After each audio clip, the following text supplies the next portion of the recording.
Hey everyone, welcome back to a 40k journey. My name is Nate, and today we are continuing with our Fire Raptor gunship. I am going through with Abaddon Black and just covering all the parts that I wanted to do black. That would be the VTOL stations, and that stands for vertical takeoff and landing, in case you weren't aware. The tail fins, which are already black, but they're sprayed black, and the color's not consistent, so I'm going to be going over those too, along with the nose section. So fast forward here, but yeah, really this episode is mainly just grunt work, and we don't really want to acknowledge that, you know, there's kind of like a laborious side to painting. You know, we just want to see like, I feel like, at least I sometimes just want to snap my fingers and have a model be done, but unfortunately it doesn't work that way. A lot of times it is just tedious layer after layer after layer, but when you finally get the result, you have a nice smooth finish. It is totally worth the effort, so bear with me here.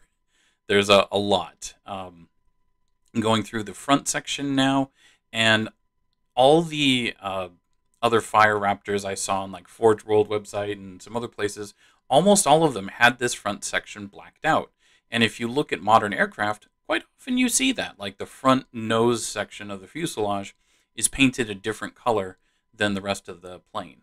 So now I'm going in with some Baal Red and some Leadbelcher to do the pilot. I wanted his armor to be just a little bit different color from the rest. And according to my friend's paint scheme, the left shoulder plate gets painted Leadbelcher and the right one will be black. Now, using the same Leadbelcher to fill in some other silver details, mainly the Aquile, the Imperial Eagles, and then coming back with Abaddon Black. Just putting this on my wet palette thinned it down quite a bit, and so it made multiple coats necessary. And again, I know this is tedious, I know it's laborious, but it looks so much better.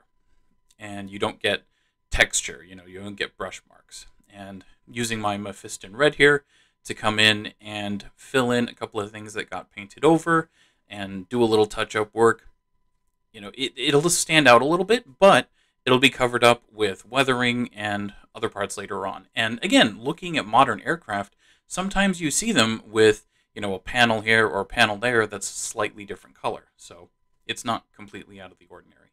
Now I am pre-highlighting the lenses at the front of the nose and the pilot's visor with Administratum Grey, going back in to do a little bit of touch-up work with Abaddon Black, and now I'm using Talassar Blue, Aethermatic Blue, and Baal Red to go over the Administratum Grey and fill in those colors. So there'll be more to come, but thank you so much for joining me for this quick episode of a 40k journey. My name's Nate. Please consider supporting the channel on Patreon and like and subscribe if you've enjoyed the video.